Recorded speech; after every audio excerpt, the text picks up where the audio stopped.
Okay, I'm at my kitchen table here to demonstrate the difference between the different types of faults.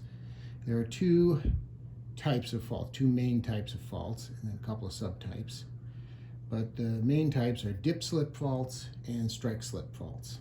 So on this 2x4 here, I put a marker on the side, a marker bed, and so this represents a chunk of the earth. And this represents a dipslip fault. You can see that the fault plane is dipping down at some angle, so that makes it a dipslip fault.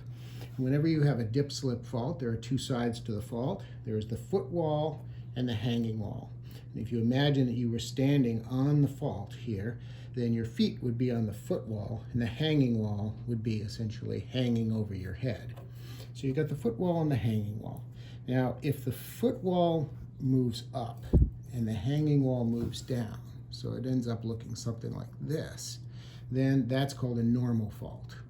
I don't know why it's normal, it just is. So the foot wall moves up, the hanging wall moves down. You'll notice that some extra space is created right here, and there's a very nice little fault scarp that forms. These result in the extension of the land, so there's actually a little bit of extra land that's produced here. So that's a very common type of fault that you find around extensional boundaries like divergent boundaries. Now the opposite of that would be the reverse fault.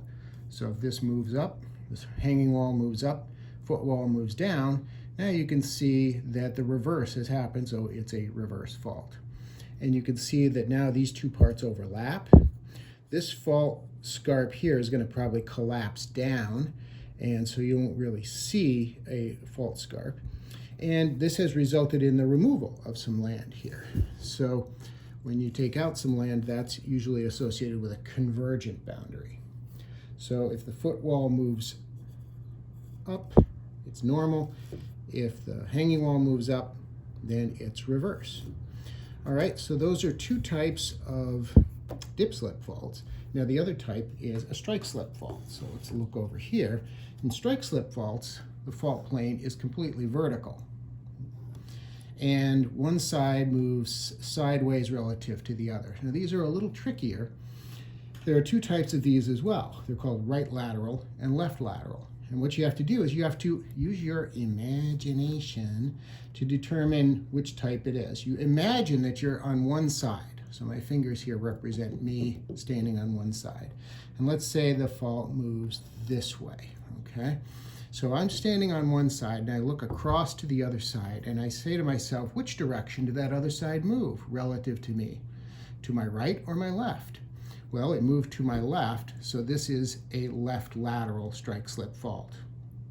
Now, it doesn't matter which side you stand on. If you put yourself on this side and you look across to this side, then you're going to say, okay, which side is that moving? And it's moving to my left. Okay, if I'm standing on this side, then it's moving to my left. So it's still left lateral, no matter which side you imagine yourself to be on.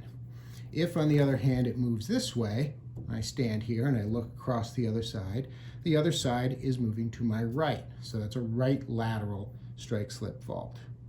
Okay? And again, it doesn't matter. I can stand on this side and I look across there and that's still moving to the right.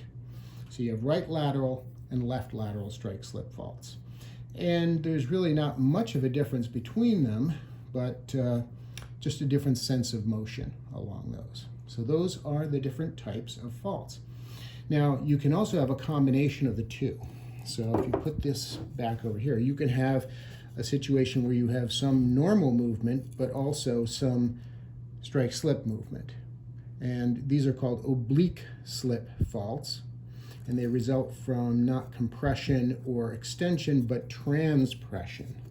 So that's a transpression. This would be an oblique fault with some reverse movement. All right. Okay, so thank you for listening.